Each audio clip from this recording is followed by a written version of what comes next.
really been thinking about Psalm 23. We're all going to stand and read. Just kidding. Okay. Moving on. Anyway. So the Lord is my shepherd. And last week we got very clear because God told me last week, back up, Reagan. And if you were here last week, you've learned that Psalm 22 that comes before Psalm 23 is actually a prophetic word that David wrote down of what he was going through, but it's actually what Christ went through when he died on the cross for you. And it actually begins with the same words that Jesus said when he was on the cross, my God, why hast thou forsaken me? And then Psalm 22 actually ends with what Jesus ended with on the cross, which was, it is finished. And see, that's so important because coming into Psalm 23, everybody just wants to jump into Psalm 23 and go, man, this feels so good. The Lord's going to take me to green pastures and we just frolic in the grass and life is awesome. It's not like that. And see, it's so important that before you even get to the phrase, the Lord is my shepherd, that you have gone to the cross. Amen. That you have been to Psalm 22. That you have gone to the feet of Jesus. And you have settled that it was your life that he died for. And it is only then that you can move into Psalm 23 and own the words. Because see, in this life, someone is your shepherd. The Lord refers to us over and over in the Bible as being his sheep. And if you were here last week, I should have uploaded them again. But if you were here, you remember the dumb sheep. You're laughing because you remember. But we saw last week what sheep look like without a shepherd. And sheep get into hot messes without a shepherd. Ugly messes without a shepherd.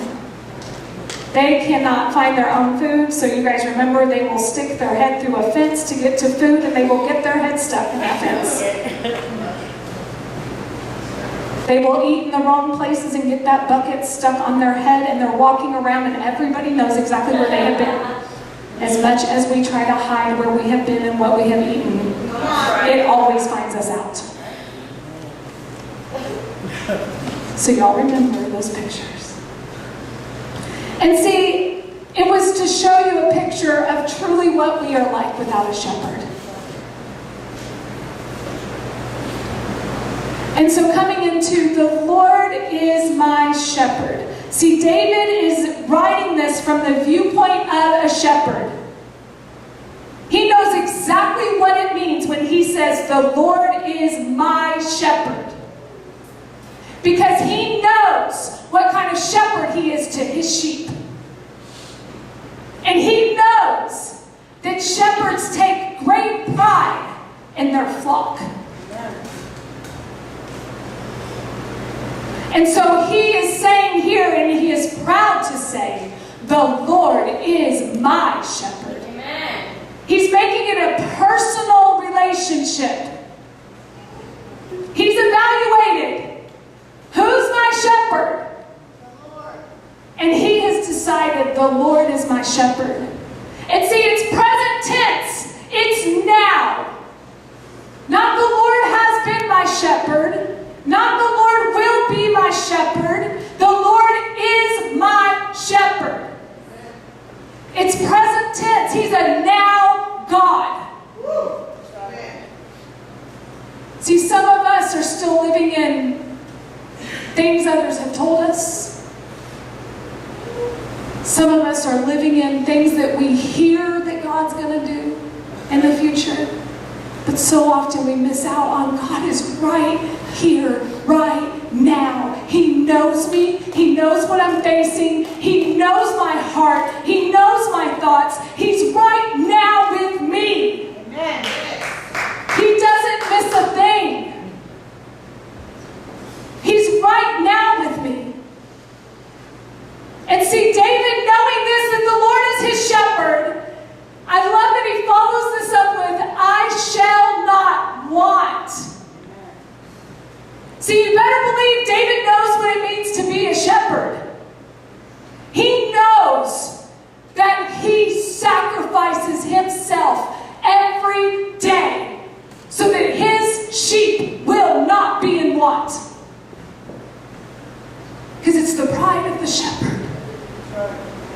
to go, my sheep never go hungry. My sheep are cared for. I shall not want. And this just so struck me this last week, and I'm like, I just started weeping at one point. So I was like, man, Lord, can I honestly say, I shall not want? Because you're my shepherd. Because see, all day long, I know I want things. I want my husband to pay attention to me when I wake up in the morning. He doesn't say hi, and I'm like, well, I'm not saying hi then.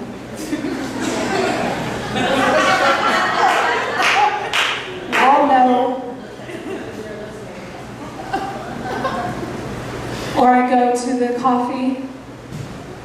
Somebody's the last of the grounds. Y'all know. And my days start like that.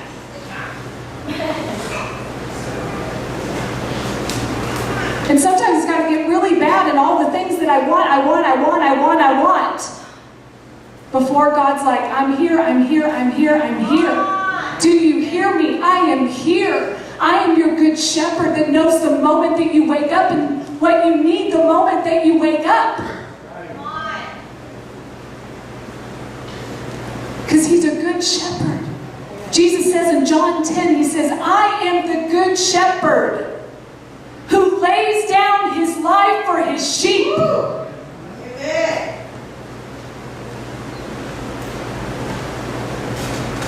See, God lays down. Do you know what work it is for a shepherd to make sure that his sheep are not in want? See, the very next verse says, he makes me lie down in green pastures. Now let me tell you about this. Because I was thinking about this and I'm like, okay, David was in Israel, in that land. And what I've thought of my whole life when I think of, he makes me lie down in green pastures, all of a sudden I got this vision of, like I said before, frolicking in the grass. Like it's like waist high, right? There's flowers. Jesus. But here's the crazy part, is I've actually been to Israel. And I've seen the land there. And God's like, remember what it looks like there, Reagan. So I started diving deeper into this. And I have a picture up there of some sheep on a mountain. There we go. A lot of the land looks like this. It's brown. It's rocky. So I want you to think about what work it takes for a shepherd to find green for his sheep.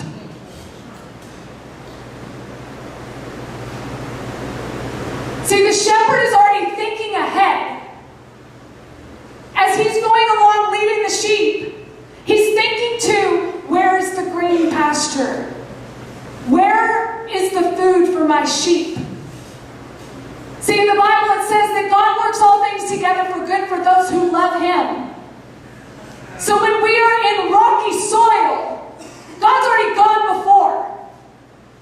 The good shepherd has already gone before, and he's looking for those green pastures so that you can lie down.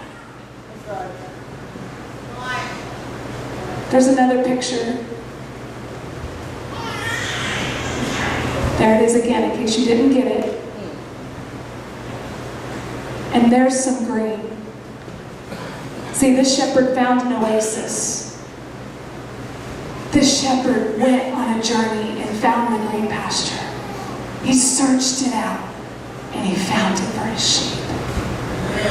But see, here's the crazy part about this. It says, he makes me. Because y'all know, y'all don't stop. I know I don't. I'm thinking, I'm like, okay, what's next? What do I got on my day? Da-da-da-da-da-da-da-da-da-da. But see, this says, he makes me lie down in green pastures. So I'm like, that's interesting. Well, let me tell you a few things about sheep. There's actually 4 requirements for a sheep to lay down. Otherwise, if these 4 things are not met, they will not lie down. They won't. I've asked my grandfather about this before. If y'all have been here in the past few weeks, I showed you a picture of me on my grandpa's farm. This is real. This is true. 4 things must be met for a sheep to lie down. First one, they have to be free of all fear. So I want you to take that in a minute. If Jesus is going to make you lie down, then that means he's going to free you of all your fear. Amen. See, his perfect love casts out fear. So if you're experiencing fear, then you're lacking his love, which he freely gives. But see, when the Good Shepherd is present, he frees you from all your fear. See, animals come in and try to steal sheep. Wolves come in to try to steal sheep. But when the shepherd is on the scene, the shepherd protects his flock. See, my grandfather, I believe, he sleeps like with one eye open.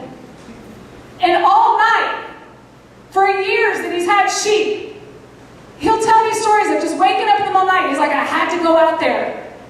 And he knew, instinctively, he knew God's waking him up. And there'd be an animal trying to get a sheep. The sheep were in fear. But see, the shepherd shows up and pushes back the fear. The shepherd shows up with the gun and shoots the wolf. Let's get real. Shepherd does, I'm like, yes. I don't know why I said it shoots away fear. The shepherd doesn't just shoot away something. The shepherd takes care of it. See, the shepherd takes care of your fear and says, you got to go. These are my sheep. So they first must be free of all fear. Second, they must be free of friction from other sheep.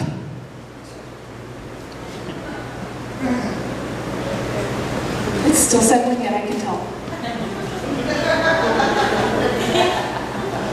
There it is. Okay, so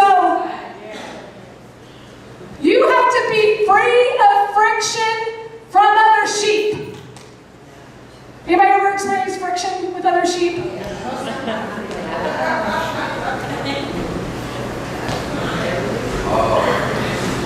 We won't lie down until we are free of friction from other people. And Jesus comes in and he says, let me free you. Let me deposit love where you have not love for that person. That's right. Come on. Can you obey my word and let a gentle answer turn away wrath? See, sometimes you guys are like, ooh. Because sometimes it's actually, we got to partner with the shepherd. And he says, here's how you get rid of friction. You love your enemies. Someone's taking from you, you give them more. Amen. And then you'll be free of friction. And see, in flocks, in herds of animals, there still is always a pecking order. You've heard that before, the pecking order. I love sheep. They call it the butting order. Right? Because isn't that what we do? We're all, I got this. Get out of my way. Right? You can talk to my backside because I'm done with you. Right? It's called the butting order. But sheep actually push their way in. And there actually is an order that the oldest sheep, like,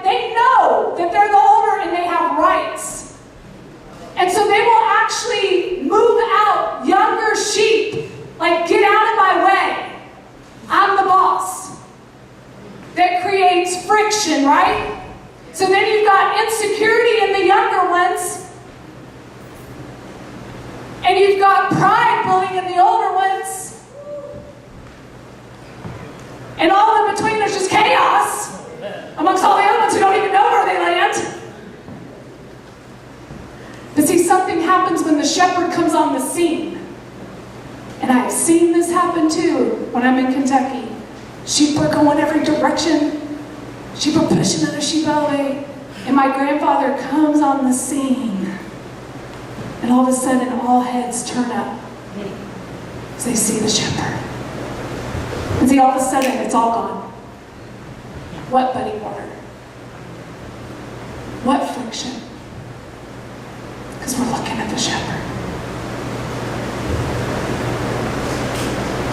Third, you must be free. Oh, sorry, I said you. Sheep. We're talking about sheep. Sheep must be free of all pesky things. They must be free from flies and fleas.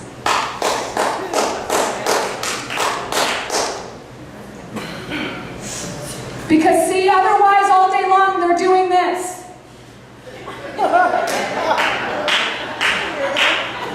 You know that phrase where we say, I feel like I'm running around like a chicken with my head cut off? That's what sheep do. Oh, Lord.